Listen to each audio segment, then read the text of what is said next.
صلى الله عليك يا مولاي يا أبا عبد الله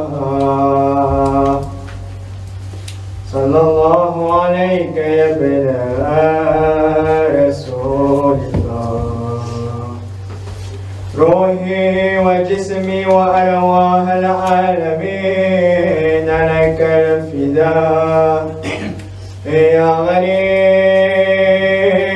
يا مظلوم يا شهيد بأرض كربلاء قال الله سبحانه وتعالى في القرآن المجيد والفرقان الحميد بسم الله الرحمن الرحيم قل لا أسألكم عليه أجرا إلا المودة في القربى سلوات اللهم صل على محمد وآل محمد. Mes chers frères, mes chères sœurs, salam alaikum wa rahmatullahi wa barakatuh. Ce soir, je me pose cette question. Une question qui peut changer ma vie. Comment se connecter à l'imam Hussein alayhi salam dans notre quotidien? Chaque année, on pleure, on s'habille en deuil, on écoute des majalis, mais ensuite on retourne à notre routine.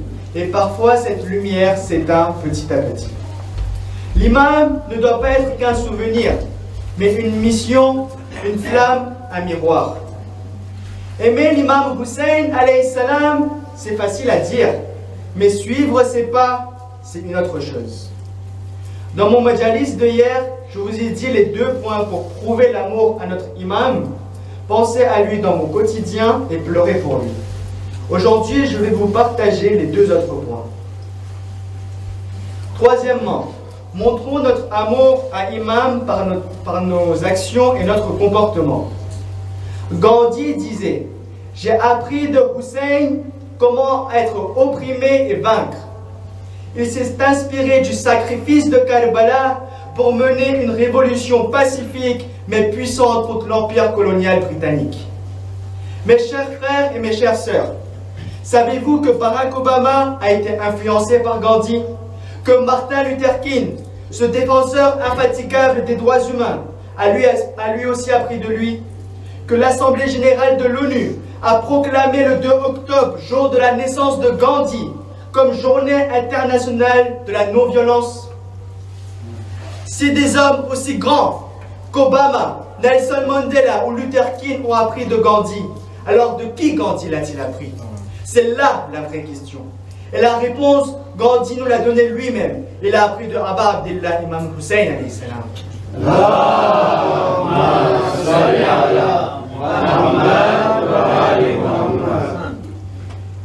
Quatrièmement, montrons notre amour à Imam par l'engagement. Tu veux honorer Hussein? Parle de lui. Vis pour lui. Même un simple post dans les réseaux sociaux, une discussion avec un ami, une petite action de bonté faite au nom de l'imam, c'est énorme. Tu ne peux pas aller à Karbala physiquement, mais tu peux faire naître Karbala là d'où tu es. Dans ton lycée, dans ta fac, dans ton travail, dans ta famille. Et surtout pense à l'imam al-Mahdi, ajallallahu ta'ala farajahu al-sharif.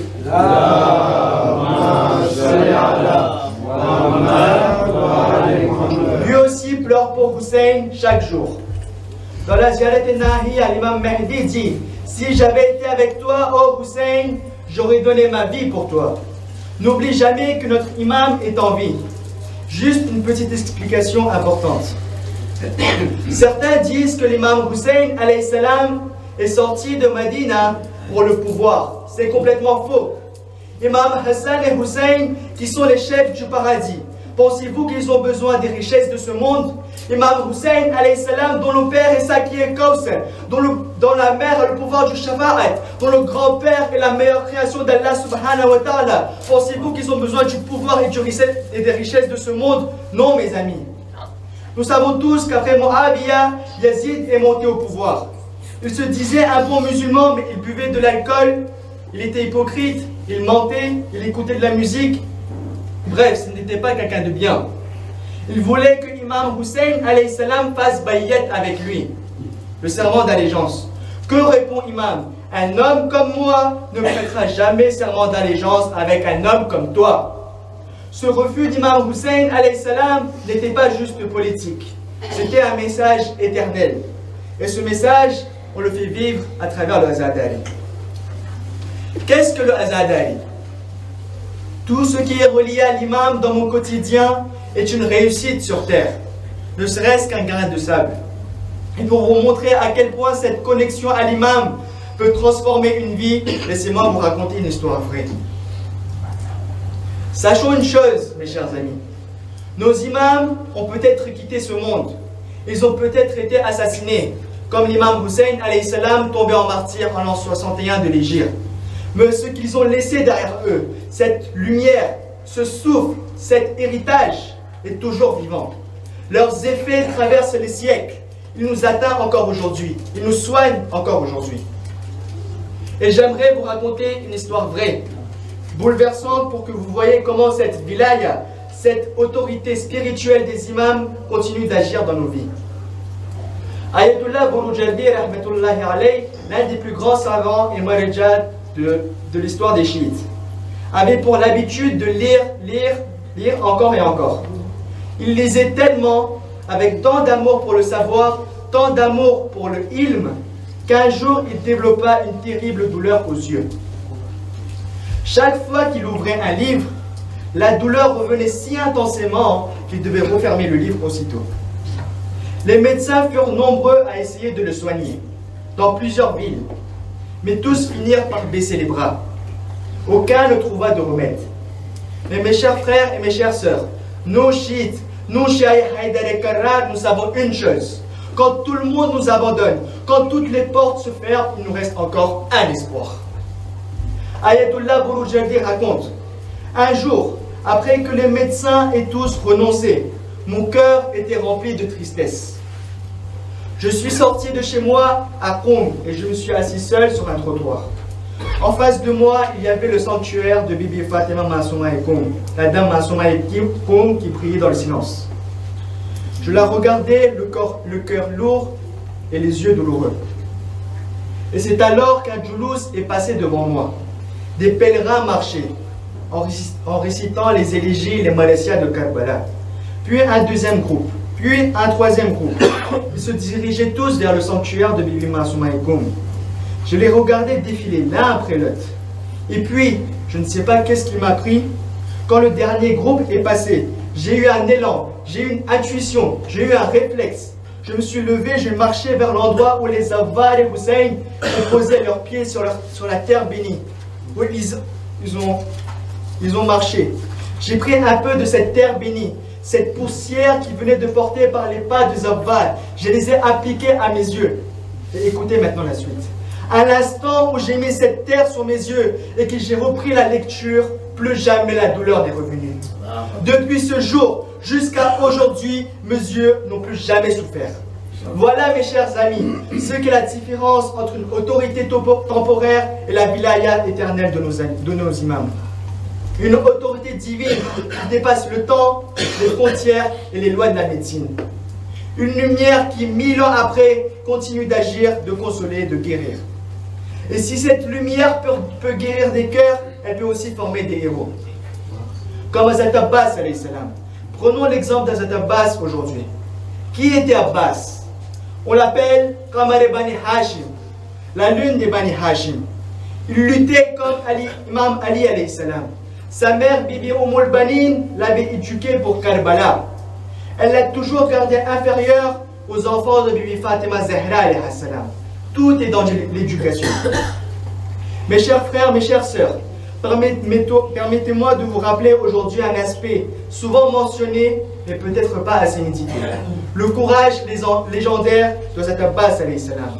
Ce courage, ce jalal, cette force de loyauté qui coulait dans ses veines n'était pas simplement celle d'un guerrier, mais celle d'un serviteur dévoué à son imam du temps. Imaginez un instant, si l'imam Hussein alayhi salam avait donné la permission à Abbas d'entrer en action, aucun ennemi ne resterait debout sur le champ de bataille de Karbala. Mais l'ordre de l'imam était clair. Reste patient, ô frère. Ta mission n'est pas encore celle de l'épée, mais celle de la loyauté. Lors de leur voyage vers Karbala, à l'étape bénie de la Mecque, Hazrat Abbas voit de ses propres yeux que son imam est encerclé, même ici dans la ville sacrée, la cité d'Al-Aman, où toute violence est interdite. Le sang du Haïdar et Karrar bout dans ses veines. Il monte alors sur le toit de la Sainte Kaaba, cette maison de Dieu. Il prononce un discours flamboyant, un cri du cœur que je résume en quelques mots.